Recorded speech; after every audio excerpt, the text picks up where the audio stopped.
Hi guys, ഞാനിന്ന് വന്നിരിക്കുന്നത് ഒരു പുതിയൊരു ഗെയിമായിട്ടാണ്. ഗെയിമിൻ്റെ പേര് ബസ് സിമുലേറ്റർ ഇന്തോനേഷ്യ എന്നാണ്. അപ്പം ഞാൻ ഗെയിം ഓപ്പൺ ചെയ്തു. ബ്ലാക്ക് സ്ക്രീനാണ്, അതുകൊണ്ട് ഞാൻ ബാക്ക് അടിച്ചിട്ട് ഒന്നും കൂടി നമുക്ക് ബസ് സിമുലേറ്റർ എടുക്കാം. ഇപ്പോഴും ബ്ലാക്ക് സ്ക്രീനാണല്ലോ. അല്ല, വന്നു. ഓക്കെ, ഞാനിന്ന് നിങ്ങൾക്ക് കാണിച്ചു തരുന്നത് എൻ്റെ കുറച്ച് മോഡ് എന്തൊക്കെയാണെന്ന് വെച്ചാൽ, ഇങ്ങനെ KSRTCയുടെയും അങ്ങനത്തെ കുറച്ച് മോഡുകളാണ്. അപ്പോൾ ഞാൻ നിങ്ങൾക്ക് കാണിച്ചു തരാം. ആഡൊക്കെ ഉണ്ട്.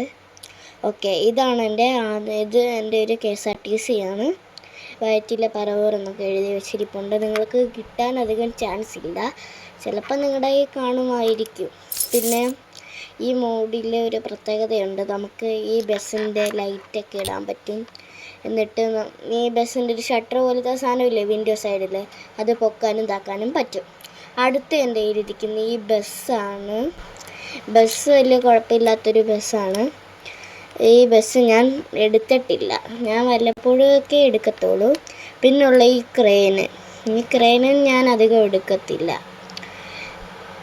പിന്നെ ഉള്ളത് ഈ ബസ്സാണ്. ഈ ബസ് ഞാനൊരു ആപ്പ് വഴി എടുത്തതാണ്. പിന്നെ ഇത് മാരുതിയുടെ ഒരു കാറാണ്.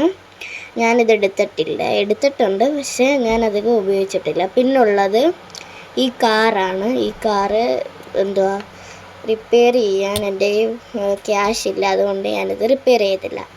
പിന്നുള്ള ഈ ഗ്രീന് ജീപ്പാണ്. ഇത് അത്യാവശ്യം കുഴപ്പമില്ല, ഞാനിത് എടുത്തിട്ടില്ല, അതായത് വണ്ടി ഓടിക്കാൻ എടുത്തിട്ടില്ല. പിന്നുള്ള ഈ ഫോർഡിൻ്റെ ഒരു കാറാണ്, ബ്ലാക്ക് കളറിലെ ഫോർഡിൻ്റെ. ഇതൊന്നും എനിക്കറിയത്തില്ല. പിന്നെ എനിക്ക് ഉള്ളത് ഈ ട്രക്കാണ്. ഈ ട്രക്കിൻ്റെ ഫ്രണ്ടിൽ ഇങ്ങനെ റെഡ് സ്ക്രീനാണ് വിൻഡോവിൻ്റെ അവിടെ, അതുകൊണ്ട് എനിക്ക് അധികം കാണാനൊന്നും പറ്റത്തില്ല. ഞാൻ ഫസ്റ്റ് പേഴ്സണിലാണ് കളിക്കുന്നത്. പിന്നെ എല്ലാവർക്കും ഉള്ളൊരു ബസ്സാണിത്. പിന്നുള്ളത് ഈ ഹോണ്ടയുടെ ഈ കാറാണ്, ബ്ലാക്ക് കളറിലെ. ഈ കാറ് ഞാൻ പണ്ടൊക്കെ എടുത്തിട്ടുള്ളൂ. ഇപ്പം ഞാനധികം ഇത് എടുക്കത്തില്ല, കാരണം ഇതൊരു ബസ്സിൻ്റെ ഗെയിമല്ല, അതുകൊണ്ട് കാർ എടുക്കത്തില്ല അധികം. പിന്നുള്ള ഇത് എൻ്റെ കയ്യിലുള്ള